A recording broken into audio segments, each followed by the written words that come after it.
창세기 25장 7절로 11절까지의 말씀 우리 다 같이 한 목소리로 합독하겠습니다.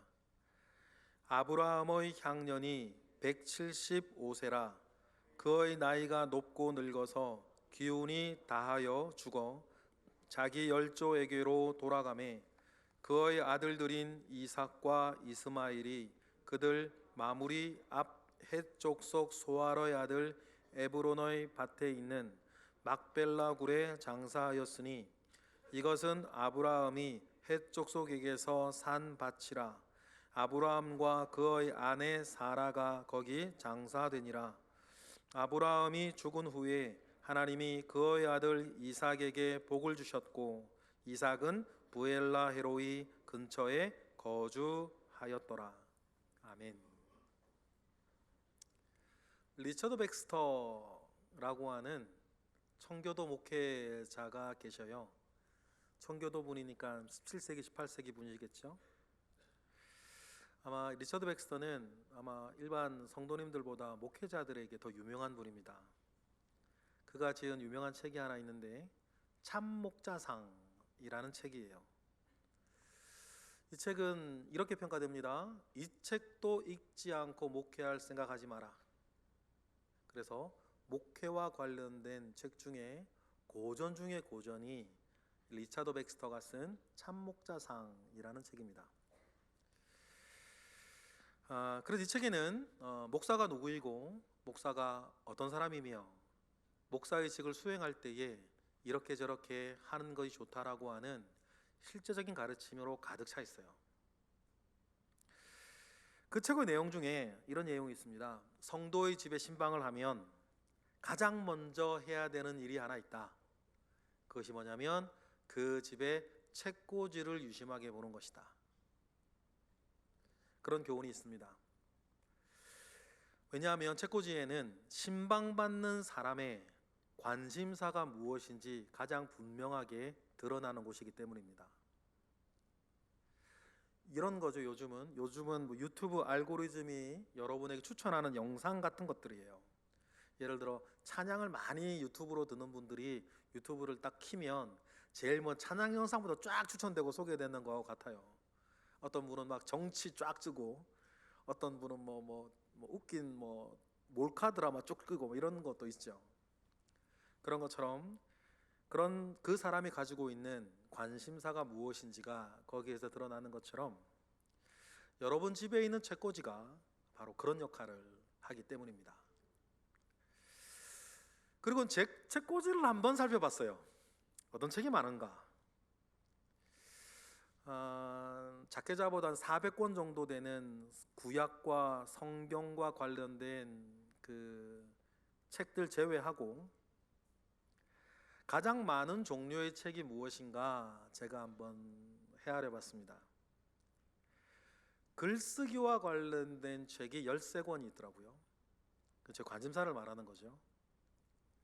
그런데 이보다 더 많은 분야의 책이 한 분야가 있어요.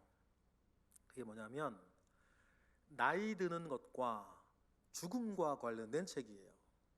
21권이 있더라고요. 죽음 그 자체를 다루는 책이 13권, 나이를 드는 것과 관련된 책이 8권, 그래서 21권이 있더라고요. 그렇다면 저는 여러분 죽음이라는 것과 나이를 들어가는 것에 참 관심을 많이 가지고 살아간다는 뜻이죠. 그리고 그건 여러분 설교 때도 많이 들으시지만 제게 사실이에요. 이런 관심사를 왜 제가 가지고 살고 있을까 기억을 한번 더듬어 보니까 제 스스로 죽음의 순간과 맞닥뜨려진 경험이 제게 너무 크게 저에게 남아있기 때문이고 또 사랑하는 사람을 너무 어릴 적에 잃으면서 그걸 보듬고 왔던 시간들이 나온 결과가 아닌가 생각을 해요. 이처럼 누구에게나 관심사는 그냥 생기는 것이 아니고 지난날 여러분들이 겪었던 것들이 이어진 결과죠. 죽음을 생각하고 사는 것, 다른 말로 내가 살아갈 날들이 얼마나 남아 있는가, 그것을 염두에 두고 사는 것은 매우 유익한 일입니다. 왜냐하면 오늘을 내가 어떻게 살아야 하는가에 대한 큰 지혜가 되기 때문이에요. 그래서 성경도 우리가 사는 날 동안에 내가 얼마나 더 살 수 있는지를 늘 염두에 두고 살아야 한다라고 가르치고 기도하고 있습니다. 많은 구절이 있는데 그 중에서 시편 90편 12절만 보겠습니다. 시작. 우리에게 우리날 계수함을 가르치사 지혜로운 마음을 얻게 하소서. 시편 기자는 이렇게 기도했고, 이러한 기도 가운데에 자기와 자기의 삶을 늘 생각하며 살아가는 은혜를 얻었을 것입니다. 죽는 것, 자신의 마지막에 어떤 일이 있을까, 그것을 염두에 두고 살아가는 것은 오늘 여러분들이 내리는 결정을 가장 선하고 올바르게 만들어줘요. 모든 일이 그렇습니다. 마지막을 염두에 두고 사는 거예요. 우연찮게 저하고 똑같은 관심사를 가지고 살아가는 사람을 제가 발견했어요. 죽는 것과 글 쓰는 것에 대해서 참 관심을 가지고 살아가는 분을 만났는데, 일면식도 없는 분이지만 책을 통해서 알게 됐습니다. 김여환이라는 호스피스 병동의 의사였어요. 그분이 쓴 책이 한 권 있는데 그 책 제목이 이래요. 1000번의 죽음이 내게 알려준 것들이라는 책입니다. 호스피스 병원의 의사니 쓸 수 있는 제목이죠. 그 책에 다음과 같은 문단이 하나 있는데 제가 그대로 읽어드릴게요. 나는 글을 쓸 때에 첫 문장보다 마지막 문장을 먼저 생각한다. 마지막 문장을 생각한 뒤 글을 써 나가면 흐름에 일관성이 생기고 글 전체가 한 호흡으로 연결되기 때문이다. 인생도 글쓰기도 다르지 않다. 자신의 마지막을 응시하는 것은 삶의 일관성을 부여하는 일이다. 자기 생의 흐름을 보면 힘든 일을 극복할 용기도 생긴다. 그렇게 나는 죽음에 관한 이야기이자 삶에 관한 이야기를 나누고 싶다 라고 하는 글이에요. 그렇습니다, 여러분. 짧은 글을 쓸 때도, 논문 같은 긴 글을 쓸 때나 설교문을 쓸 때도 가장 먼저 나와야 하는 것이 결론이에요. 그 결론을 향해서 서론이 나오고 중심 내용이 결론을 중심으로 펼쳐져 나아가는 거죠. 그래야 정연한 흐름 가운데에 글이 나오기 마련이에요. 이 순서가 엉기면 이것저것 좋은 말들은 잔뜩 있는데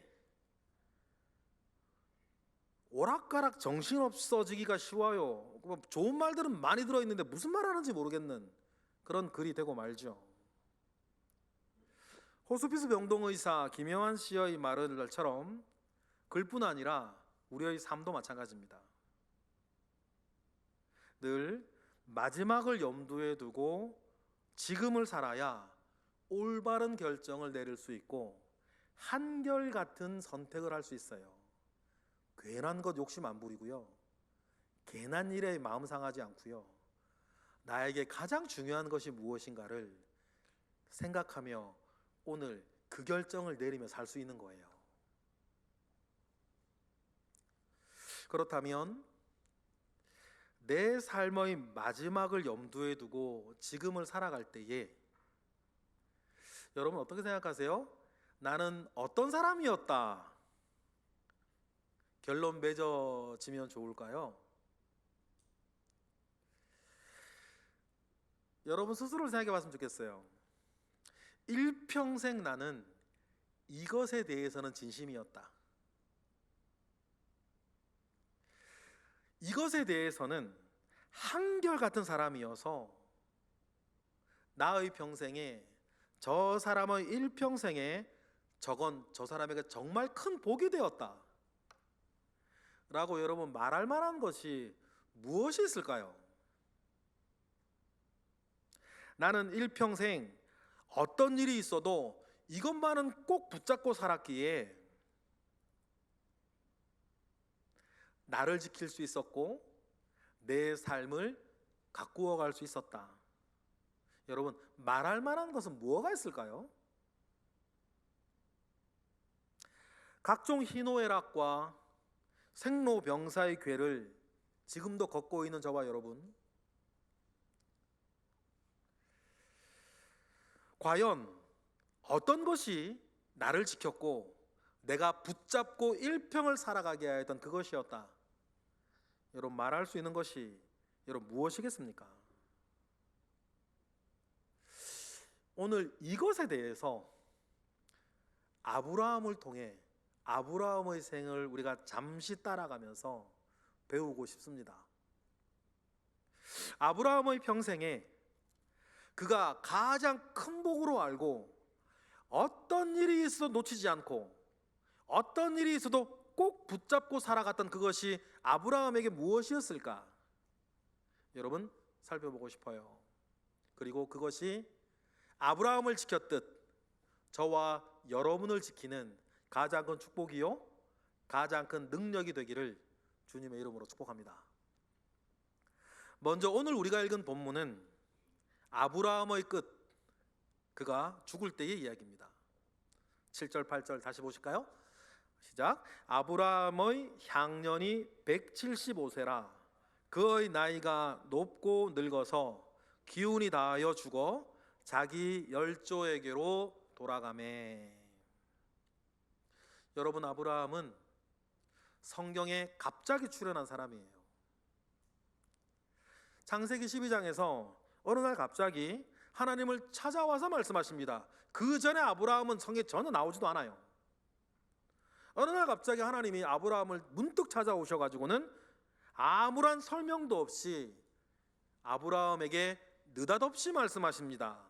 내가 지시할 땅으로 가라. 그때 아브라함의 나이가 75세였다고 성경은 전해요. 창세기 12장 우리 1절부터 4절 보실까요? 시작. 여호와께서 아브라함에게 이르시되 너는 너의 고향과 친척과 아버지의 집을 떠나 내가 내게 보여줄 땅으로 가라.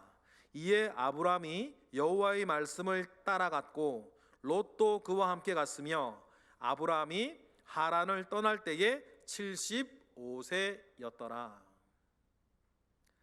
하나님께서 가라는 말씀에 아브라함은 아무 대책도 없이 떠났고 그때 나이가 75세였다. 그리고 오늘 읽은 것처럼 175세에 죽었으니 아브라함이 길을 떠나고 100년 동안 하나님의 말씀에 순종하며 살았습니다. 100년 동안 아브라함은 게르, 나그네, 좀 더 정확하게는 떠돌이로 살아요. 당시에 떠돌이로 그 세상을 사는 것은 매우 위험한 일이었습니다. 왜냐하면 치안이나 법률이 지금처럼 발달하지 못한 시대에 고향과 친척과 집안을 떠나 산다는 것은 매우 위험한 일이었어요. 그런데 이런 하나님의 말씀에 아브라함은 지체 없이 순종합니다. 그렇다고 아브라함이 아무것도 가진 것 없어서 그냥 툴툴 털고 마음만 먹으면 떠날 수 있는 사람이 아닙니다. 성경을 보면 아브라함은 이미 하란에서 성공한 사람이에요. 사회적으로나 꽤나 중요한 지위와 재력을 겸비한 사실이었다는 것을 우리는 알 수 있어요. 이어지는 5절 말씀 보실까요? 시작. 아브라함이 그의 아내 사레와 조카 롯과 하란에서 모은 모든 소유와 얻은 사람들을 이끌고 가나안 땅으로 가려고 떠나서 마침내 가나안 땅에 들어갔더라. 가져가고 챙겨갈 물건과 사람들이 많았던 얘기죠. 성공한 사람일수록 성공의 터전을 버리고 떠나는 것은 어려운 일입니다. 하지만 모든 소유와 모든 사람들, 아마 노예까지도 모두 이끌고 아브라함은 떠났어요. 그렇다고 그에게 확실히 주어진 것도 없었습니다. 확실히 보여진 것도 없었어요. 그러니 내가 너에게 보여줄 땅, 보여준 게 아니죠. 보여줄 땅으로 가라 그랬습니다. 일단 떠나라고 하는 애매한 말씀이었어요. 그런데 무엇인가 불투명하지만 아브라함은 그래도 길을 떠납니다. 여러분, 이것이 아브라함의 믿음이었어요. 저와 여러분에게도 때때로 이러한 믿음 필요할 때 있습니다. 이러한 아브라함은 성경은 다음과 같이 평가를 해요. 로마서 4장으로 가보실까요? 18절에 시작. 아브라함이 바랄 수 없는 중에 바라고 믿었으니 이는 내 후손이 이와 같으리라 하신 말씀대로 많은 민족의 조상이 되게 하려 하심이라. 아브라함의 믿음을 성경은 뭐라고 얘기하고 있냐면 바랄 수 없는 중에 바라던 믿음이었다 그래요.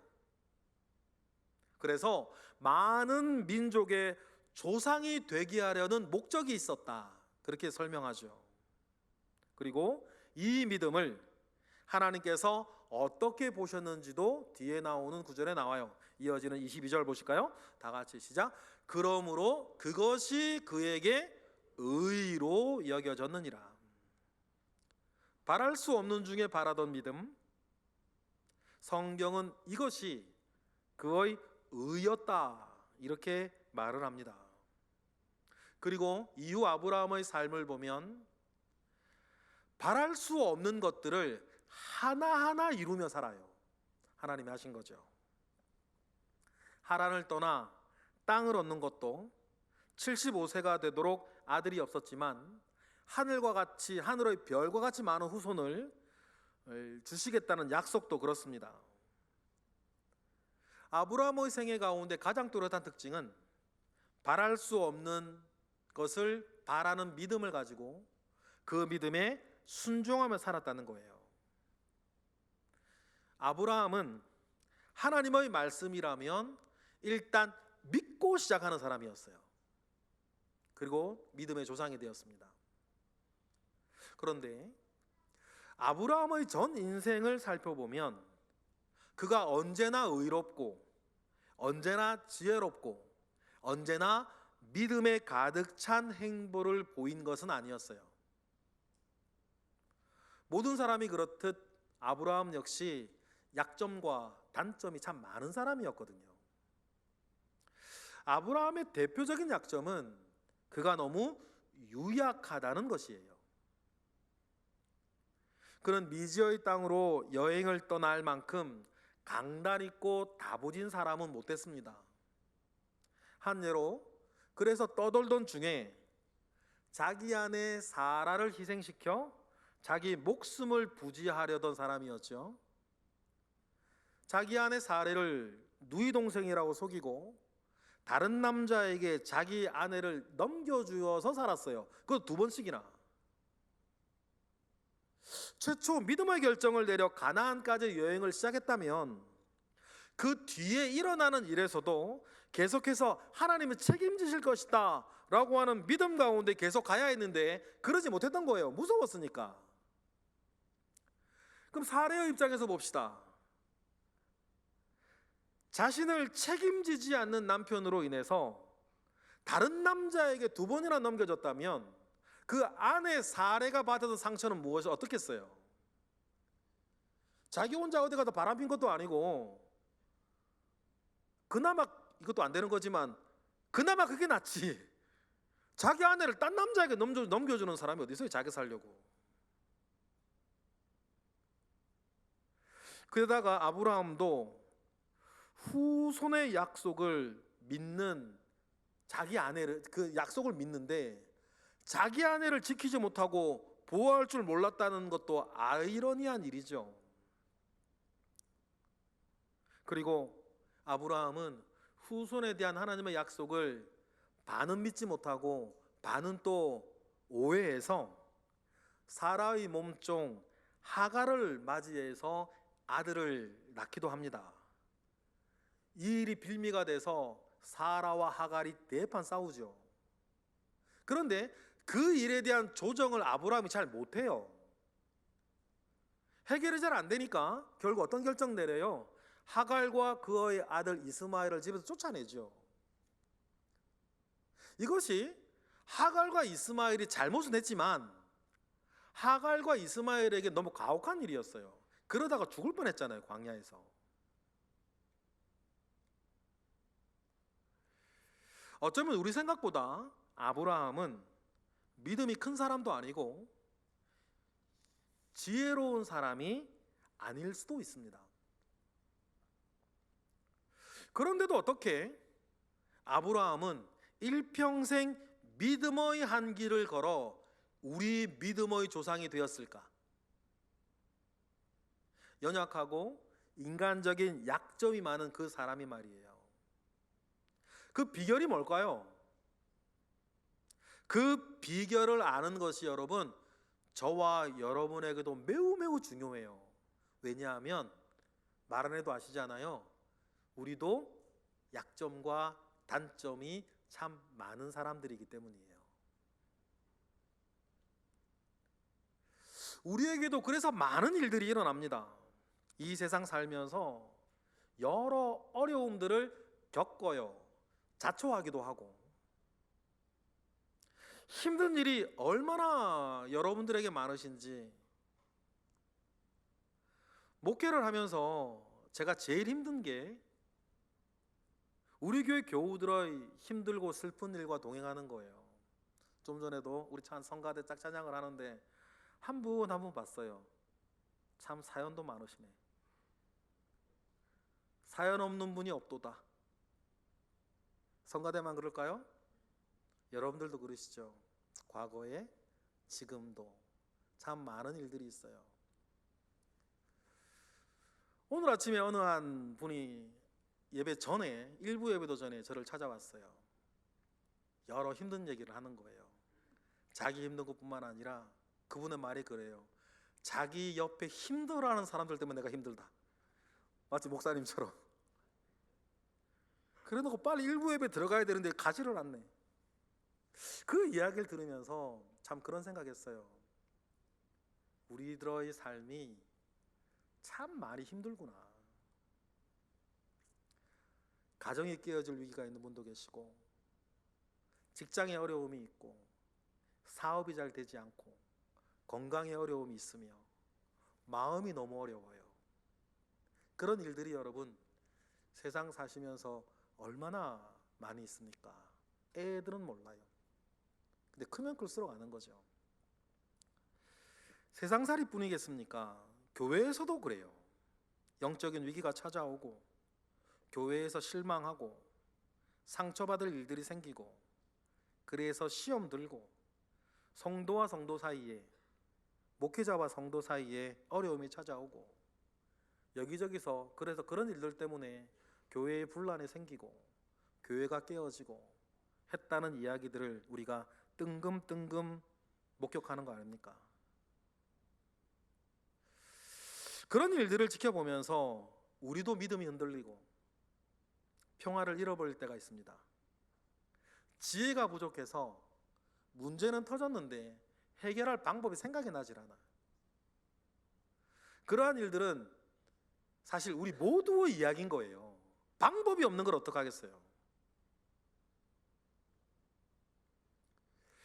여러분, 그렇다면 이럴 때에 우리가 끝까지 붙잡고 가야 할 것이 뭡니까? 무엇이 우리를 지켜서 좌로나 우로나 치우치지 아니하고 믿음의 한계를 걸어가야 할까요? 오늘 그에 대한 이야기를 나누고 싶은 거예요. 먼저 이야기 전에 성경에 등장하는 많은 위인들을 우리가 생각해 봅니다. 그들이 잘나고 대단해서 승리한 것이 아니었다는 것을 알아요. 그들에게는 어려움이 없었던 것이 아니었다는 걸 우리가 압니다.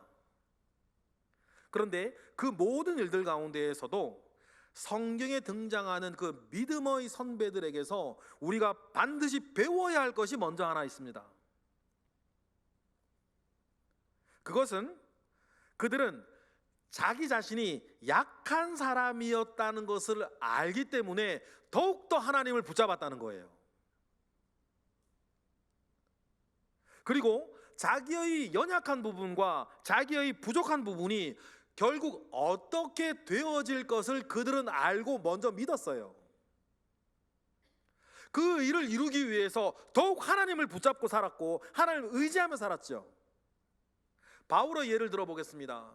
바울에게 약점이 있었어요. 그래서 그 약점 좀 지워달라고 하나님 기도하는데 하나님이 안 지워주세요. 그리고 주님께서 바울에게 해주셨던 말씀이 하나 있었죠. 유명한 말씀, 우리 고린도후서 12장 9절 상반절 읽어보겠습니다. 시작. 나에게 이르시기를 내 은혜가 내게 족하도다. 이는 내 능력이 약한 데서 온전하여진다는 것을 알아라. 약점은 우리가 하나님께 은혜를 구하고 온전한 사람이 되는 계기가 될 것이다. 그렇게 말하고 있습니다. 그래서 많은 믿음의 선배들이, 우리 교회의 선배들이 이런 얘기를 하셨어요. 성경 말씀이 아닌데 여러분은 다 아시는 말씀, 고난이 선생이다. 다 아시는 말씀인데요, 성경 말씀이 아니에요. 환난이 축복이다. 성경 말씀이 아니죠. 그런데 교회 다니는 사람은 다 아는 얘기예요. 고난이 선생이요 환난이 축복이라. 그러면 여러분, 이 이야기는 어떻게 나왔고 어떻게 우리가 기억하고 있을까요? 성경의 위인들뿐만 아니라 우리 교회의 선배들도 고난 속에 배우고 환난 속에 축복을 얻으며 살아왔던 그들의 삶을 말하고 있었기 때문이에요. 한두 사람이 말한 게 아니라 많은 사람들이 그렇게 말을 했어요.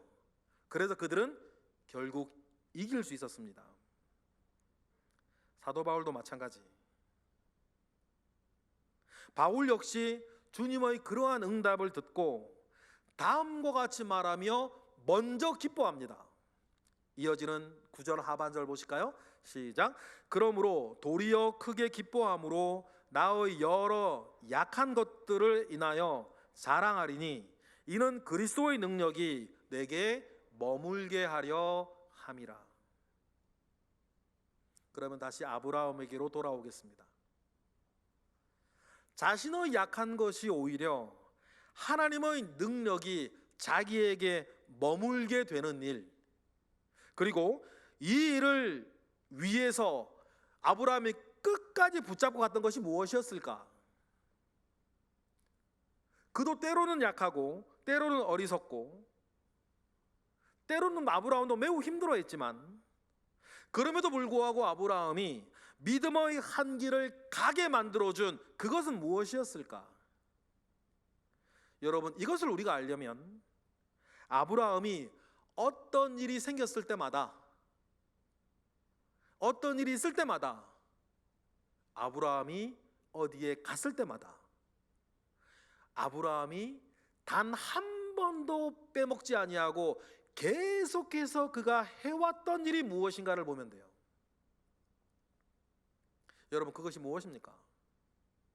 아브라함이 자신의 평생에 어떤 일이 있어도 잊지 않고 반복해 왔던 일이 무엇인 줄 아세요? 창세기 12장 7절로 확인해 볼까요? 다 같이 시작. 여호와께서 아브라함에게 나타나 이르시되 내가 이 땅을 내 자손에게 주리라 하신지라. 자기에게 나타나신 여호와께 그가 그곳에서 제단을 쌓고, 제단을 쌓는 일이었어요. 아브라함이 하나님의 최초의 부르심 앞에 섰을 때에 그가 한 첫 번째 일은 제단을 쌓는 것이었습니다. 다시 말하면 예배하는 일이었어요. 그리고 그 이후에 아브라함의 인생을 살펴보면 아브라함의 가장 큰 특징은 뭐냐면 떠돌이로 살면서 어디를 가든 그곳에 도착하면 제일 먼저 제단을 쌓아 예배하고, 어떤 일이 생기면 그 일을 해결하기 전에 가장 먼저 제단을 쌓아 하나님께 예배하는 것이 아브라함의 생애 가운데 가장 뚜렷한 특징이에요. 이어지는 12장 8절, 베델에 도착했을 때도 그럽니다. 읽어볼까요? 시작. 거기서 베델 동쪽 산으로 옮겨 장막을 치니 그가 그곳에서 여호와의 제단을 쌓고 여호와 이름을 부르더라. 이 일은 아브라함의 평생에 반복되는 일이었습니다. 하나만 더 찾아볼게요. 13장 18절 창세기 시작. 이에 아브라함이 장막을 옮겨 헤브론에 있는 마므레 상수리 숲에 이르러 거주하매 거기서 여호와를 위하여 제단을 쌓았더라.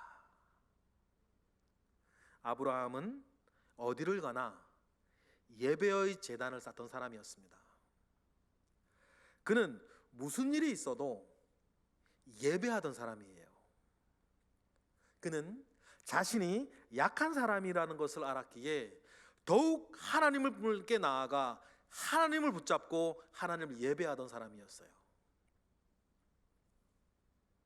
그리고 예배하며 여호와 이름을 불렀습니다. 그때마다 아브라함은 힘을 얻었고 위로를 받았고 지혜를 얻습니다. 아브라함은 예배라는 은혜의 보좌에 나아가 늘 때를 따라 돕는 은혜를 받는 사람이었어요. 히브리서 4장 16절 보니까 다 같이 읽어볼까요? 시작.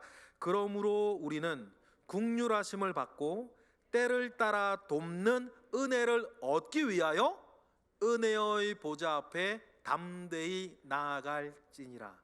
이 말씀을 정확하게 이루며 살았던 사람이 아브라함이었어요. 약하면 약할수록, 힘들면 힘들수록, 어떻게 해야 될지 도저히 모르겠으면 모르겠을수록, 도무지 방법이 없을수록 아브라함은 모든 것을 내려놓고 주님께 예배하는 사람이었다. 여러분, 이 사실이 중요해요. 그래서 아브라함은 아브라함으로 살 수 있었고 흔들리지 않았고 믿음의 사람으로 승리하여 우리 믿음의 조상이 되었다는 사실을 여러분 꼭 기억하시기를 바랍니다. 그리고 하나님도 언제 어디서나 자기에게 예배부터 하던 아브라함을 기억해 주셨습니다. 그리고 그를 긍휼히 여겨 주셨고 언제나 여러분들이 제일 좋아하는 구절 중에 하나, 때를 따라 돕는 은혜로 함께 하셨어요. 우리도 결코 잊지 말아야 할 것이 이것입니다. 뭡니까? 예배하는 것입니다. 주님의 교회에서 언제나 하나님께 나아가 담대히 예배하는 것입니다. 이 일을 절대로 멈추지 않는 거예요. 담대히 나아갈 것이라 라고 했을 때 담대히라는 말이 왜 있을까요? 하고 싶지 않을 때, 하기 싫을 때, 영상으로 예배하고 싶을 때, 그럴 때 굴하지 아니하고 그런 감정과 그런 상황과 그런 형편에 굴하지 아니하고 무조건 나아가서 예배하라고 하기 때문에 담대히 나아가라 그러는 거예요. 하나님께 나아가 예배하는 것을 멈추지 않는 것입니다. 그리하면 하나님은 아브라함을 일평생 붙잡아 주셨던 것처럼 여러분을 끝까지 붙잡아 주시고 때를 따라 돕는 은혜를 주셔서 이기되 모든 것을 이기게 하실 것을 믿습니다. 그리고 지금에 와서 보면 놀라운 사실이 하나 있어요. 아브라함이 쌓았던 제단들이 있을 거 아닙니까? 아브라함이 쌓았던 제단을 한 줄로 쭉 이으면 오늘날 이스라엘의 영토가 돼요. 그걸 뭘 말하는지 아시겠어요? 하나님께서 아브라함이 드렸던 그 예배 하나하나 모든 것을 기억하셨다는 뜻이에요. 그리고 그러니 아브라함이 쌓았던 제단을 이으면 오늘날 이스라엘의 영토 국경살이 된다니까요. 그렇다면 여러분, 지난주와 같은 오늘 예배를 드리시는 여러분, 오늘 여러분들이 드리고 계신 이 예배를 우리 하나님이 기억하실까요? 기억하세요. 중요한 건 그거예요. 하나님께서 오늘 여러분이 드리시는 이 예배를 하나님이 기억하시고, 특별히 예배를 지금 드리고 있는 여러분을 하나님께서 기억하신다는 겁니다. 그리고 여러분들이 죽고 이 세상에 더 이상 없을 때에도 하나님은 예배하던 그 사람을 기억해 주실 거예요. 하나님이 후대의 이스라엘에게도 아브라함을 다음과 같이 기억하시며 말씀해 주세요. 이사야 말씀인데 이사야서라고 하는 걸 기억하고 한번 읽어보세요. 이사야 41장 8절 다 같이 시작. 그러나 나의 종 너 이스라엘아, 내가 택한 야곱아, 나의 택한 벗 아브라함의 자손아. 하나님은 이사야 시대를 기억하세요. 하나님은 나날이 타락해가는 이스라엘을 보시며 지금 안타까워하시는 거예요. 그리고 타락해가는 이스라엘을 보시며 안타까워 이스라엘을 부르실 때에 하나님은 아브라함을 기억하셨습니다. 나의 벗 아브라함의 후손아. 이스라엘이 하나님께 소중한 것은 그가 아브라함의 자손이었기 때문이에요. 하나님은 이스라엘을 보시면서도 그들의 아버지 아브라함을 기억하셨습니다. 그래서 그를 지키고 싶으셨어요. 여러분, 오늘 이 자리에서 예배 드리시는 여러분, 여러분을 하나님이 기억하실진데, 여러분을 기억하셔서 우리 하나님 아버지께서 여러분의 아들과 여러분의 딸도 함께 존귀 여기실 줄 믿습니다. 여러분을 기억하셔서 우리 하나님 아버지께서 여러분의 후손들에게 복을 주실 줄 믿습니다. 아브라함이 죽자 하나님은 역시 아브라함을 기억하셔서 이삭에게 하신 일이 있습니다. 오늘 본문에 나오죠. 11절이에요. 읽어볼까요? 다 같이 시작. 아브라함이 죽은 후에 하나님이 그의 아들 이삭에게 복을 주셨고, 이삭은 부엘라 헤로이의 근처에 거주하였더라. 그래서 여러분, 이삭을 대표하는 단어, 이삭의 인생을 대표하는 단어는 형통과 평안함이에요. 이삭에게는 평생에 큰 어려움이 없었습니다. 이삭의 이 평온한 삶은 여러분 기억하시겠어요? 아브라함이 뿌려놓은 예배의 열매였다.